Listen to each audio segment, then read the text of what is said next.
മാറ്റിലാണെങ്കിൽ നവ്യ എന്ന സഹോദരിയെ തിരിച്ചറിയുന്ന നന്ദു. അങ്ങനെ ആദർശിനും നയനയ്ക്കും വേണ്ടി ഒരുപാട് പ്രാർത്ഥിക്കുന്ന ഒരാളാണ് നവ്യ എന്ന രഹസ്യം തിരിച്ചറിയുന്ന നന്ദുവിനെ കാണാൻ സാധിക്കും.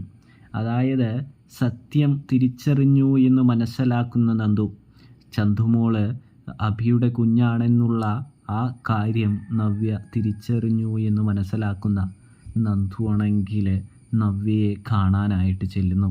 അതായത് നമ്മുടെ ആദർശാണെങ്കിൽ ആദർശിന് മെസ്സേജ് അയക്കുന്ന നമ്പർ നമ്മുടെ നന്ദുവിന് കൊടുത്തിട്ടുണ്ടായിരിക്കും കേട്ടോ.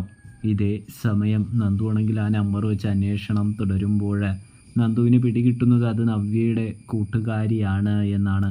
അതുകൊണ്ട് തന്നെ നന്ദു ആണെങ്കിൽ നേരിട്ട് ചേച്ചിയെ കാണാനായിട്ട് വരുന്നു. ചേച്ചിയോട് ചോദിക്കുന്നുണ്ട്, എൻ്റെ നവ്യ ചേച്ചി എന്തിനാണ് ആദർശേട്ടന് ചേച്ചിയുടെ കൂട്ടുകാരി മുഖേന ഇങ്ങനെ വിവരങ്ങൾ കൊടുത്തുകൊണ്ടിരിക്കുന്നത്?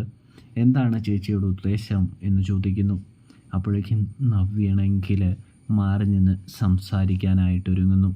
നന്ദു, അബി എന്ന ചതിയനെയും മൂർത്തീസ് ജ്വല്ലറിക്കെതിരായി നിൽക്കുന്ന AN ജ്വല്ലറിയെയും തകർക്കാനാണ് ഞാനിപ്പോൾ പരിശ്രമിച്ചു കൊണ്ടിരിക്കുന്നത്. എനിക്ക് സത്യങ്ങളൊക്കെ മനസ്സിലായിട്ടുണ്ട് എന്ന് പറയുമ്പോൾ, എങ്കിൽ പിന്നെ ചേച്ചി എന്തിനാണ് ഇങ്ങനെ മാറി നിൽക്കുന്നത്? ചേച്ചിക്ക് നേരിട്ട് യുദ്ധം ചെയ്തുകൂടെ ഞങ്ങളുടെ കൂടെ നിന്ന് എന്ന് ചോദിക്കുമ്പോൾ, ഞാൻ ഒരുപാട് തെറ്റ് ചെയ്തിട്ടുണ്ട് മോളെ. അതിനൊക്കെ ഞാനിങ്ങനെ സ്വയം പ്രായശ്ചിത്തം ചെയ്താലേ കാര്യങ്ങളൊക്കെ ശരിയാവുകയുള്ളൂ.